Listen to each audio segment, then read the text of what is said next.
What's up, everyone? Welcome back to another episode of Caleb's Corner. My name is Caleb, and we're going to talk about Tarantino movies today. Now, I have a special guest, the one and only Dylan Renner. Dylan, how are you doing today? I'm doing great. How are you, Caleb? I am doing swell. Dylan is a bass guitar player. He's very good at it, and he is a Tarantino fan just like I am. Yeah. He's probably in my top 10 favorite directors of all time. I would agree with that. Yeah.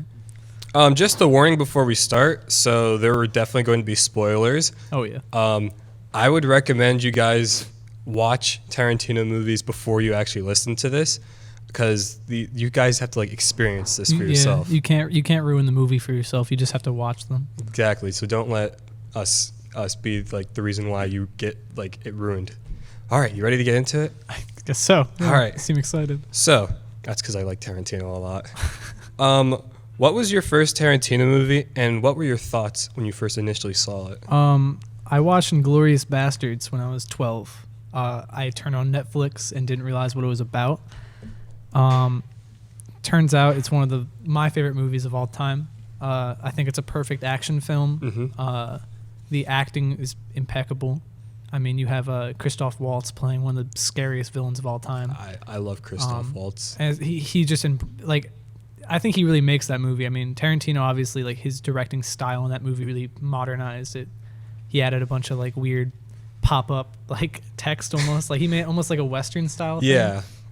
And this is pre-Django, I'm pretty sure. So it was before he ever made a Western. But it's just that all the characters really knew what they were. So if a character was evil, they took it to a new level of evil. They made it seem the character choices were just great. So that kind of opened my eyes to what a good movie should be. And ever since then, I've been addicted to every movie he's ever made. Yeah. So that was also my first movie as well. Though I watched it when I was 17. I had heard about Tarantino before. But I never actually watched it. I actually thought Inglourious Basterds was a comedy movie initially. Same. I was like, that's a stupid name. I didn't think that was gonna be. And I was 12. What's happening? Yeah, I didn't actually realize it was gonna be a straight up a World War II, basically reimagining. And I guess for those who don't know, Tarantino is super known for being over top violence and vulgarity in his movies. Yeah, and he does to. He likes to play around with the line, quote unquote. Yeah. But once you get past that, it's amazing. Yeah. And also it's he's taking a serious topic as World War II, and but he's adding a sort of goofiness into it, but not so goofy to where it's just a straight up comedy. And that's why I thought it was a comedy, because that's what it looked like initially. Yeah. I think in a way you could also actually define that movie as a comedy, because I mean, there are very serious moments. There's a whole character who is the Jew hunter, and his whole role is to pretty much embody the Holocaust into one character. Yeah. Which is awful. But a lot of the movie has these amazing, just little comedic moments that you don't realize they're funny until it's happening, and then you're wait, where am I? Because you're just watching a really terrible scene of these awful things happening, and then it goes into some really, really funny work between characters, which I like a lot, because I don't like movies that are just in your face, kind of nasty. Yeah. If the whole movie is just kind of gory, like Saw and stuff like that, I'm not into it. But if there's a reason to have the gore, there's what do you call it? Duality between gore and violence, and then also funniness and lighthearted moments, then that makes it balances it out. Yeah, it makes it a stronger product overall, which I think he's amazing at. Yeah, I would agree with you. So to go to the next question, who do you think his best written character is? Because he writes all of his movies and directs them. Do you want my serious answer or my joke answer? Because Fritz, the horse from Django Unchained, is my favorite Tarantino character of all time. And anyone who's a real Tarantino fan knows that is the best character. But if I had to choose the best written character, probably, what's his name? Calvin Coolidge? Calvin Candy? Calvin Candy. That's a precedent. Yeah. It's just Calvin Candy from Django Unchained is insanely well written. Leonardo DiCaprio plays that extremely well. Leonardo DiCaprio plays any role he gets insane to an insane level. I think he's just such a good character actor. But It's also like his like first like villain role too. Yeah, I think he did that perfectly because I mean, if anyone knows anything about the movie Django Unchained, it takes place. It's a slave in the South who gets freed by a bounty hunter and becomes a bounty hunter, and he's on this revenge quest to essentially find his wife, who they were slaves together and they ran away and they got split up. And Leonardo DiCaprio plays a character. He's one of the largest slave owners in the South, and his name is Calvin Candide. He runs this really cruel slave fighting ring. And that character is written to the point where you don't even realize it's an actor. Like, obviously when you watch a movie, you're like, oh, that's an actor playing a character. But if you really just took down that wall of, essentially, if you suspended your disbelief watching the movie, you could very easily say like, oh, that's a person that existed. Because he's cruel to a degree of just almost like you want to walk through the screen and punch him, but at the same time, he has that quote unquote like Southern charm. Yeah, he tries to keep himself be all fancy and stuff like that. Yeah, because like when like you first see him, like he's just like this like guy. He's just like, oh, hi guys, how are you doing today? And I forgot to talk about the improv he does in that movie. Like, there's that famous moment he is angry holding a wine glass, and the wine glass explodes in his hand. He's bleeding all over the place, and he starts rubbing the blood on one of the other actors. Yeah, and that wasn't scripted. That was on accident. He accidentally broke it in his hand from. He was like smashing his hand on the table, and like you like see, and like you just see like the glass just like break right on his hand. And Tarantino is super known for stuff like that. I mean, he strangled someone on camera till they passed out in Inglourious Bastards. In Hateful Eight, I believe. Hateful Eight, they smashed a guitar, a hugely historic guitar, one of the oldest American guitars in existence. They smashed it against a wall because an actor didn't know it was the real one yet. Thank you, Kurt Russell. But I mean, it's moments like those that give it such reality. Because back to Calvin Candide, when Leonardo DiCaprio is rubbing the blood from his hand all over, I forget the actress's name. She plays Kiara Brunhilde. Yeah, I think she's an amazing actress. I can't remember her name. But yeah, she has this face of horror and disgust on her face that's real. She thought the scene was over. She thought they cut, but they kept rolling, and he kept wiping the blood on her face. And I think the dedication to roles that Tarantino makes, and actors respect him for that, is what makes his movies so well-rounded. And that's why certain characters like Calvin Candide and others are so notable, because the actors have an almost cult-like dedication to that character. Yeah, Calvin Candide is definitely up there. I do also like Hans Landa from Inglourious Bastards. That's a great one. And also I do like. What about Hugo Stieglitz? Yeah, Hugo Stieglitz. Yeah. So, but I have to agree with you at Calvin Candide, because like that entire like that dinner table scene is stress on film. I watched it. I've seen that movie maybe 10 times. I watched it last weekend, and that movie still stresses me out. Yeah, it's like because like everything that's like unexpected is just happening at that moment when like Steven finds out that what's her name? I can't remember his wife's name. Brunhilde? Yeah, she finds out that like she like knows Django. And just like you just know like something is going to happen, but you just don't know what to expect out of that. Yeah. It's great. So why do you think that Pulp Fiction is like the one film that everybody knows about? Because like people who like don't watch Tarantino know about Pulp Fiction, but like I wouldn't go as far as say that's his best one though. I could see the argument why people think it's his best film, but I don't think so personally. Yeah, exactly.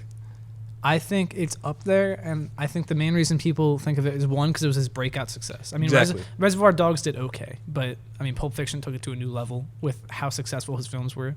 The way that I kind of put it is that Reservoir Dogs, like, it showed like what Tarantino could do with like no budget. Yeah, just have almost like limit himself to. Yeah, and like he's like very like he's not known at all. I don't actually think that Reservoir Dogs was like made by like a major studio. I think it wasn't. I think it was independently produced by. Yeah, it was in like a film festival, which is how it got shown. And then Pulp Fiction was it showed like what Tarantino could do with a budget. Yeah, I think if we're talking about like why it's his most famous, I think it's really because that's when they were like, that's the first time Tarantino been trusted to just be like, hey, do your creative vision. 100% of the control of this film is on you. Every shot, all the music, the way it's edited, the way all the characters are portrayed, the way they're acting. He really got full leverage, which is not, I mean, for those who don't know about film, directors usually don't have that much control. Yeah, they usually have control over camera direction and they can give ideas about how they could change the script up on set.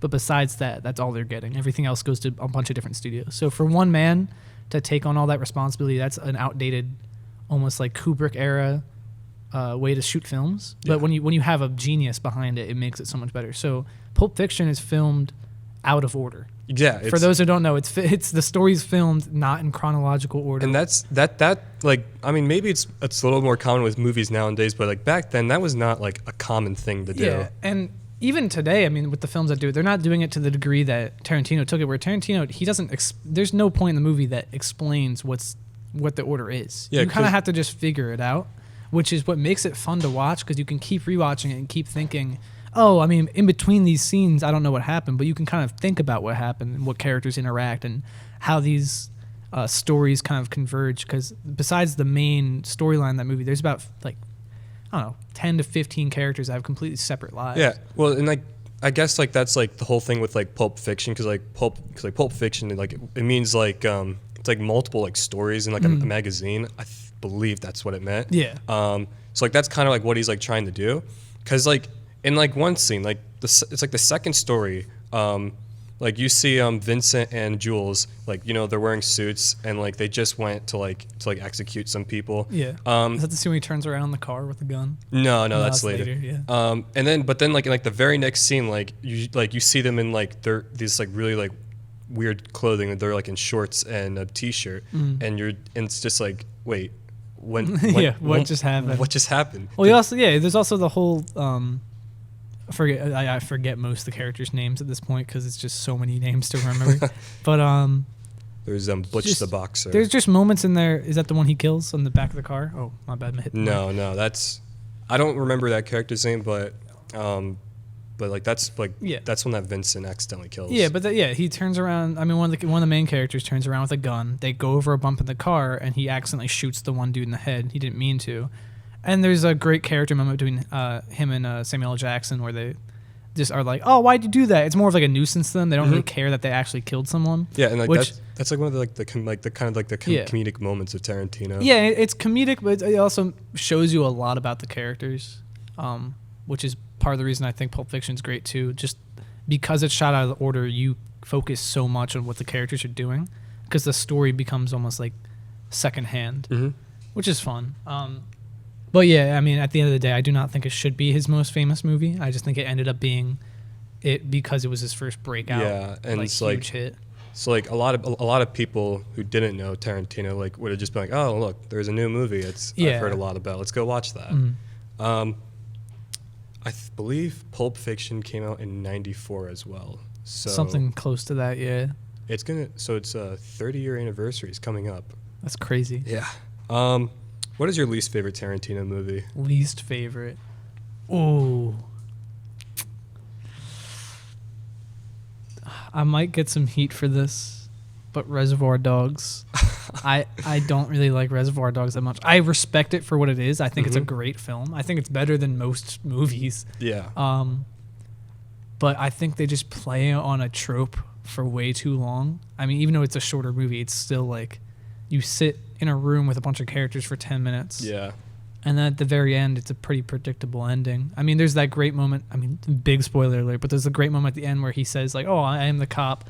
And he completely loses all respect and kills him anyway. Exactly. But the entire time leading up to that, there's like almost no suspense because my suspense was just pretty much like, oh, I wonder who they're going to kill or kick out next. Yeah. And then they kill and kick someone out. And then it goes again. It's like, oh, I wonder who they're going to do it to next. And it's going to go to a final 3 or 2. And then there's going to be a Mexican standoff. It's like, it's a very predictable movie when it comes to Tarantino. And I think it shows that it's his first movie. Again, still a great movie, but compared to any of his other films, I think it's under a certain threshold of what he should do. So my least favorite one, I already dare say Hateful Eight. Yep, I knew. See, I already know that you're gonna say that. Hateful Eight was just not my favorite. Hateful Eight is so good. Yeah, okay, it's like, so I'm not the biggest fan of like Tarantino's slower movies. Like Jackie Brown, it's a good movie. Like I'm not saying it's bad. It's just I'm not a fan of like the slow pace. The dialogue, in all his movies, just would like save like any slow scene. But I mean, it's kind of like it's like kind of like Reservoir Dogs. You like put a bunch of characters in like one single location, and then it's just like, But no, Hateful Eight pulls it off so much better because in Reservoir Dogs, all the characters have almost, besides the cop, all of them have the exact same motive. They want to get the diamonds and not have to share the cut. Similar to like the Dark Knight, the opening where he tricks all the clowns into killing each other. But the thing that makes Hateful Eight great is that you have every single character has very similar intentions, and then every single character has also complete opposite intentions in that room. Yeah. So you have, you have the friction of it's the Wild West. It's there's a black person in a house with all white people. Then there's a bunch of criminals in with bounty hunters. Then you have ex Southern Civil War fighters and ex Northern Civil War fighters. And then you have just people who are there who are getting in the middle of all this. Like what's the character's name? He has to go out in the cold for the horses. Oh. I forget his name, whatever. But you have these characters. So even though it's a slow burner, if you're gonna call it that, I think it's a great fast-paced movie. To be honest, it's only slow because you have so many interactions that are completely different, and it completely changes the dynamic of the entire room, which is why I like it, because it's not just suspense; it's suspense that keeps changing. It goes from like anxiety to suspense to like excitement back to anxiety. Like it just keeps changing emotions and moods, and you can't really pin down where the movie's going until the very last minute, which is a great ending, by the way. Yeah. If anyone's never seen it. Okay, I will admit I do like the ending a lot. The ending's amazing. The reveal is very wow, it's eye opening. I'm not gonna go into full detail, but Once Upon a Time in Hollywood, that's another one of my like not very favorite Tarantino movie. Fun fact, I've not seen it all the way through yet. I've only seen the first half. And I've seen snippets at the end. Like it's like the best parts is like Leonardo DiCaprio and Brad Pitt's relationship throughout the movie. Margot Robbie, it's kind of a useless character. She doesn't. Yeah, that's part of the reason I stopped like watching it, really, because I was like, man, a lot of these characters seem unnecessary. And I understand he was just trying to tell a more realistic story than he usually does. Usually he has narrative embellishments to be able to just hide characters and like be like, even if the character seems useless, they still have a use as like, as we were saying earlier, like comedic backup and stuff like that. But in Once Upon a Time in Hollywood, it's so close to a real life story. For those who don't know, it's loosely based off the Manson killings. It's just telling too true of a story for me to actually enjoy it. Yeah, exactly. To the level of like how crazy it gets, because that movie does get crazy. Don't get me wrong. It's not.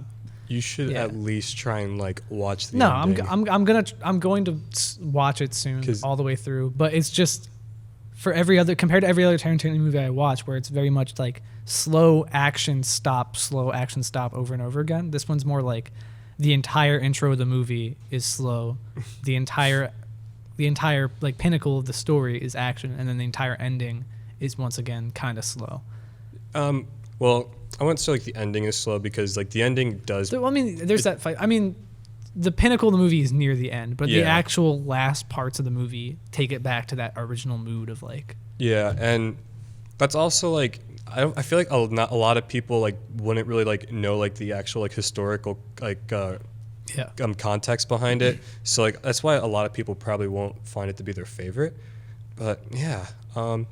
So for the next one, do you think his decision to stop at movie 10 is a good one? Or I think it's a stupid decision that he's trying to stir up. I don't think he's ever going to stop making films. It's like what Scorsese did, where Scorsese was like, I'll never make another mob film. I can't do Scorsese. But and then he made The Irishman, which is like, it's all right. It's not by far not Scorsese's best film, but it's pretty all right, and everyone enjoyed it. I enjoyed it.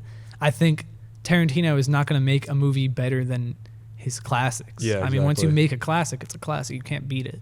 But I still think he'll make amazing movies, and I think the way he is from Stories of Sets, where he's so demanding and so like he's almost like Stanley Kubrick with how strict he is on set. No one like that stops making art. Exactly. You know what I mean?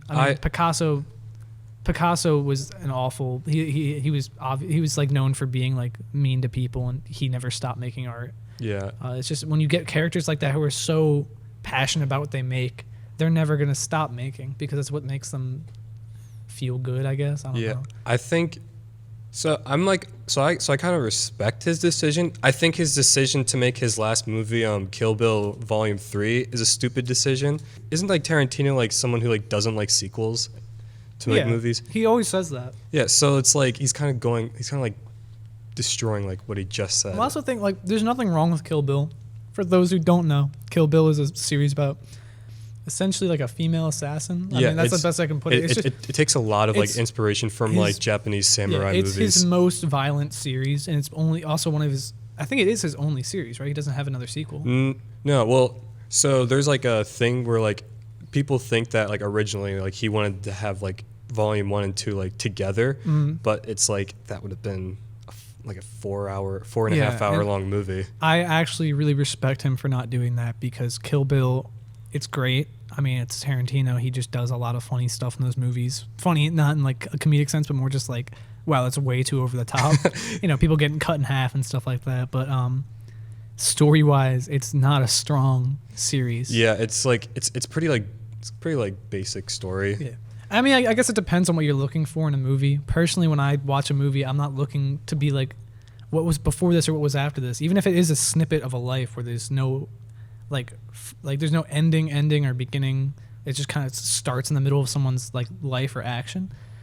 I'm just looking for a good 2-hour experience. Yeah, when I watch exactly. A movie. I don't want to.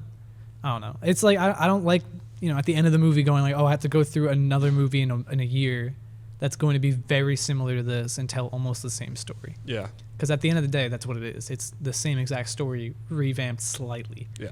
And that's just not a thing I want from Tarantino. I want him to make something original and good. Exactly. Especially if go out on like a bang. Especially if he claims, which I'm saying claim with a lot of emphasis because there's no way. But if he claims that this last movie, no one wants it to be no one wants it to be Kill Bill 3 because no one wants there to be a Kill Bill 3. Well, exactly. And major spoiler, but how are you supposed to make it a Kill Bill 3 movie if Bill's dead? Yeah. What's it gonna be called? Kill Jim?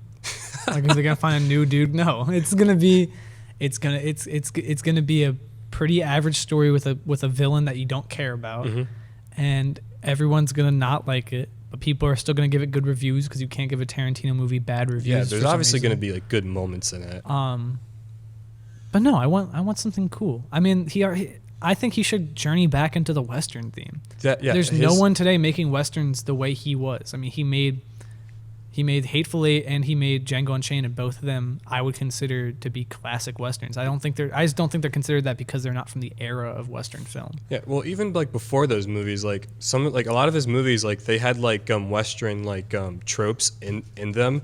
Like his spaghetti Western tropes. They're just and it's great because it doesn't have to be a Western to be a Western, if that makes any sense. I mean, there's scenes in Inglourious Bastards that remind me I mean, there's a whole trope of there's a whole motif of the good guys skin the heads of the Nazis, which is, I mean, if you can't pick up on the metaphor there, I don't think I can explain that any better. It's obviously a metaphor for Native Americans versus the U.S. But exactly. But the entire movie takes place in World War II in France and Germany, so it doesn't matter.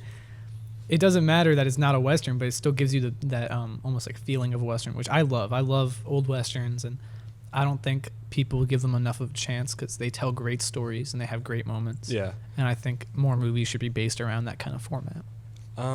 So in your opinion, so I got 2 more questions. Two more? In your opinion, what do you think his best movie is and why? And I think you kind of already explained Hateful Eight. Yeah. But I'm going to go in a little bit more in depth. Hateful Eight for 3 main reasons. The cinematography is his best in any movie. Tarantino is known for only shooting on film. For Hateful Eight, for the opening shots and a lot of the wide shots, it takes place in the plains of America in like the 1800s, by the way. During a blizzard. Yeah, during a blizzard. So it's a lot of like blank landscape. But he shot on this, I think it was like 72 millimeter film, really, really wide film. It's super rare. He used I did not know that. He used one like, it was something like the last of like only a few spools ever left, and he filmed it on that, which gives it this great, very old-timey look in the beginning, and then it goes into these beautiful close-up shots because the whole movie mostly takes place inside a tiny little cabin with way too many people inside of it. Sorry. And the way he shoots it to make it feel claustrophobic is like, like bellissimo. Like what can I say? It's perfect. Chef's kiss. It's perfect. And then on top of that, the ending is I think the best Tarantino ending ever. I mean, I think if you're talking a classic Tarantino ending, Django has the funniest one because it's he just everything blows up, everyone's dead, and he rides away on a fancy horse with the girl. Like it's a classic Western ending. But Hateful Eight's ending is chaotic.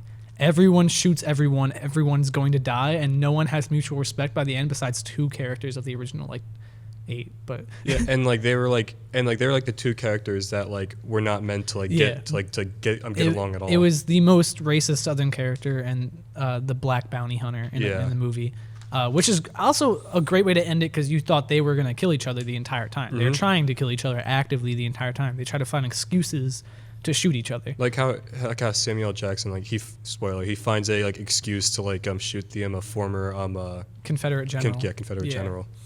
Yeah, I think it's just overall, I mean, it's a very long movie. You have to be ready to watch a long movie. If you've never gotten through The Godfather, I wouldn't attempt to get through The Hateful Eight first. It's not his longest movie, though. It's not his longest movie. What's his longest? Django Unchained. Django Unchained is his longest. That's another very long movie, but it feels way shorter. Yeah, I've said this before on the people. Django Unchained is the shortest, almost 3-hour movie I've ever watched. Yeah, it's told in essentially 3 acts. You have the first act being Django's still a slave and he gets just freed and he's barely helping. He just kind of points out people for the bounty hunter.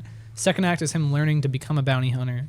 And also the German guy is kind of becoming like a father figure. And the third act is German guy dies and there's an all-out giant shootout and then it's Django becoming almost the hero. Yeah, it's it's kind of symbolic because it's at the beginning of the movie, you see him in chains. So he starts in chains, but it's almost like Django got unchained. Exactly. I was just getting there. It's slowly as the movie goes on, he slowly just gets out of these chains to where he's finally himself. But Hateful Eight is a lot slower, but it gives you that anxiety the whole time. The entire time you're which of these characters is about to go off, and they a lot of them go off multiple times, so you never know who's going to die next or what's going to happen next. And a lot of people die that you're going to be like, oh, why? He was the best or she was the best, kind of like a horror movie. It's almost like a thriller in a way, but it still has a Western vibe. Yeah, even though I already said that it's kind of my least favorite one, I do still like all the characters. I think they're beautifully portrayed by all the actors. Kurt Russell, Samuel Jackson. Kurt Russell's amazing in that movie. Samuel Jackson is definitely up in my Samuel Jackson. My he's in almost every single Tarantino movie, and every time he plays the perfect. He just pretty much plays himself, but more annoying or sassy. He just to adjust those 2 knobs, and it's when he's in Django Unchained, he's just a really sassy old man, and he's really mean. And if you go into Pulp Fiction, he's also a little bit more sassy, but less old and more young and stupid. Then you get into Hateful Eight, and he's more just laid back. He's not sassy, but he's super annoying because he doesn't reveal anything ever. Yeah, and he's in all of his movies, he's always the smartest character on screen because it's just he knows what's happening at the moment because I always thought that he was the real villain of Django Unchained because yes, Calvin Candy, he's definitely the villain, but he's the one that figured everything out. Yeah, and big spoiler for those who haven't watched the movie, that reveal when he's I got 2 guns, and when he throws away the cane and starts walking normally, so he's been purposely acting like he's more sickly and lower because Calvin was alive, and as soon as he knew all the white people in the plantation were dead, he didn't have to do that anymore. Exactly. And it really revealed how evil he was because there's that whole trope in the movie where Django has to become a fake black slaver, and he says there's nothing lower than a black slaver. They are the worst people on earth, which is both a great character choice to reveal a villain, be okay, that's coming up, and also a great choice as to there's a lot of negative feedback when that movie came out, but I think it's mostly come back to people realizing oh, he's telling a realistic story. If you were to go down in the South in pre-Civil War America, you're going to find awful people like this, and they're going to be saying awful things and doing crazy, awful things. Yeah, it's for the history. Right, and I'm not going to defend it it's historically accurate because the movie is obviously over the top with what's happening most of the time. But I think it's better to show something being a little bit more brutal on average than it might have been than to not show it at all out of the defense of you didn't want to do it. Or like downplaying it as well. Yeah, because you don't want to downplay it because obviously that stuff did happen. I don't care if it.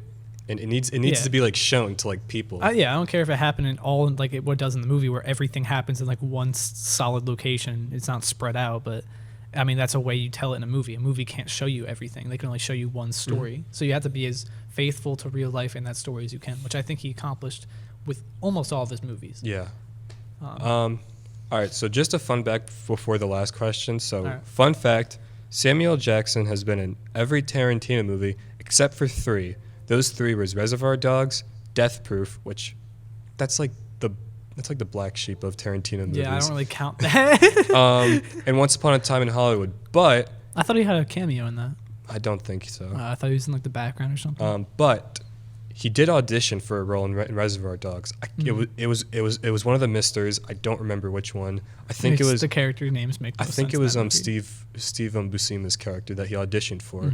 But he didn't get it. But Tarantino loved his performance, and that's pretty much cemented his role for Jules in Pulp Fiction. All right. So last question: if someone wants to start watching a Tarantino movie, what should they start with? That depends. That really depends. I think if you're like a seasoned like classic movie veteran, like you really enjoy things like any old Scorsese movie or Francis Ford Coppola stuff, you'll enjoy Django Unchained. You'll definitely enjoy. I know Kaleb will disagree with me, but Hateful Eight.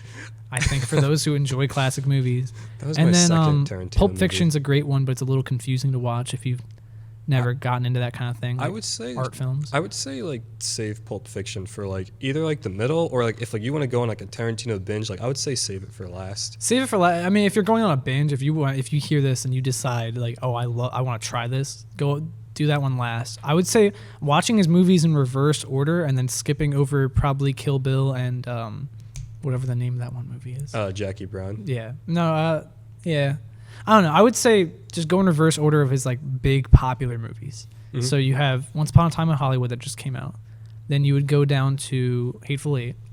Then you would go to Django Unchained. Yeah, that came. And then there was Inglourious Basterds. Then Inglourious Basterds, and then I would watch Pulp Fiction. I would save Reservoir Dogs for last because that's the first film he ever made, and it's very different from all of his other films in a lot of ways. Yeah, and like but you it's still can like see like how he evolved. I would still like so I would say definitely watch his movies in reverse order if you have no like experience watching films, at least like films that are like long and not like blockbuster movies. Yeah, I would say for me personally, I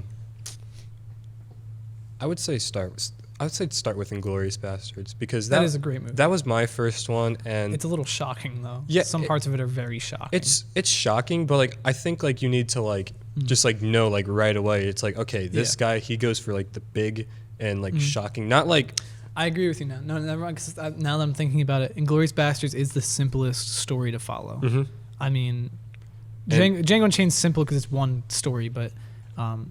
It's the easiest way to get introduced to how Tarantino tells stories because it's told in like from multiple perspectives in multiple directions, like and chronologically it is in order, but it doesn't really feel like it sometimes. Exactly. Sometimes you feel like you're watching two things separate that happen at the same time. Yeah, there's like no like indication like when like certain like parts of the story are like happening. Which I like though. I think I'm tired of movies having like weird overlays of text that are like Mississippi 1999 4:00 p.m. It's like, well, you just told me everything. I don't need to watch this scene unless there's something important happening. That you just described like most modern Marvel movies. It's just annoying because it's like a lot of movies have the opportunity to be good, but they assume the audience is stupid. And I think more people are a lot smarter with movies than they think. Mm-hmm. I mean, a lot of people hear stuff about Tarantino. A lot of people probably, if they listen to this talk, they might think like, oh, this makes no sense. A lot of this is gibberish because I don't understand some of it. Yeah. But I think people, if they really sit down and you need to watch a movie like you read a book. Really focus in on all the dialogue, even if it's just like little side dialogue. Tarantino does that a lot where there's scenes of people talking and it seems like it's just filling the script. Yeah. But then it comes back like an hour later in the movie and you're like, oh, well, that was important. I should have listened to that better. So I think if more people watch movies like that, more people will enjoy movies like this and more people will make movies like this. Yeah. That is a very good point because I mean, Tarantino will make movies because he's not stopping at 10. He's not stopping at 10. I refuse. I will, the day he makes his 10th movie and maybe announces his 11th one, I will text you. You mean when he announces the 11th one? Because he announces his 11th one, I will text you. When he realizes he's going to lose like $2 million making Kill Bill 3 because no one wants to watch Kill Bill in theaters for like the third time. Like no one wants to do that. Yeah, that's it. Yeah. right. Thank you for being on the show. No problem. And I'll see you guys in the next one.